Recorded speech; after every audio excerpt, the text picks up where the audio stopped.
O STJ, numa decisão surpreendente, autorizou a retenção do passaporte até que uma dívida seja paga. Quer saber detalhes sobre esse caso? Acompanhe o vídeo. Olá, eu sou Daniel Branco, sócio da Branco Advogado, e vou explicar tudo sobre essa decisão. Recentemente, a terceira turma do Superior Tribunal de Justiça, o STJ, analisou um caso onde foi solicitada a retenção do passaporte de um devedor e essa retenção foi efetuada e na hora de tentar se defender, o devedor entrou com uma ação no STJ tentando evitar essa retenção, mas o STJ, analisando o caso, autorizou que a retenção fosse feita até que o pagamento fosse efetuado. No caso específico, isso pegou todo mundo de surpresa porque normalmente não existe esse tipo de pena para pessoas que estão com dívidas. Ou seja, se você tem uma dívida a pagar, você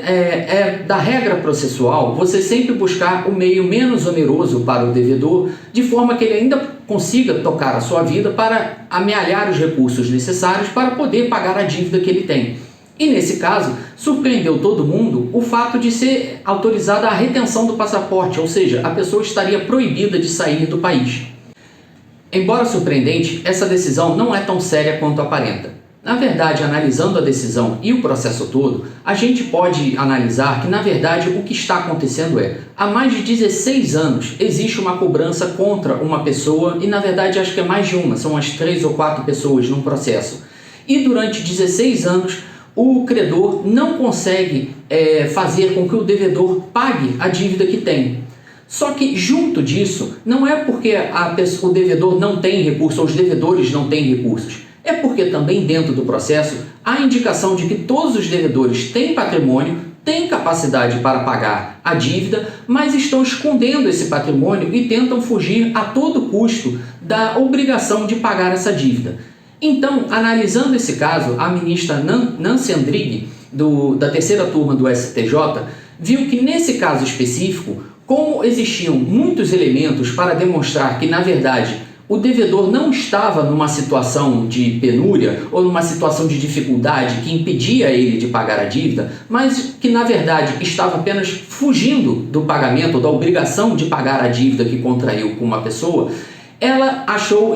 por bem autorizar a retenção do passaporte como uma medida adicional para compelir a pessoa, obrigar essa pessoa ou essas pessoas a pagarem a dívida que tem.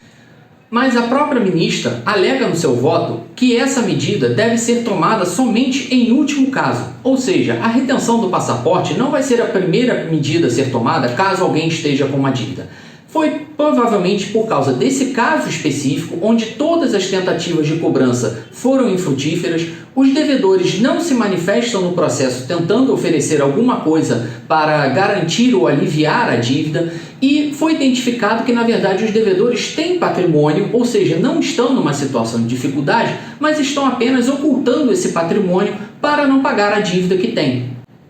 Então, embora essa decisão possa causar um susto no primeiro momento, acho que a gente pode ficar, por enquanto, um tanto relaxado, pois não vai ser a primeira medida a ser tomada, ou seja, a retenção do passaporte não vai ser a primeira medida a ser tomada caso uma pessoa esteja em dívida. Ela provavelmente será a última medida a ser tomada caso a pessoa esteja em dívida e esteja tentando de todas as formas fugir ao pagamento da dívida, embora tenha os recursos para quitá-la.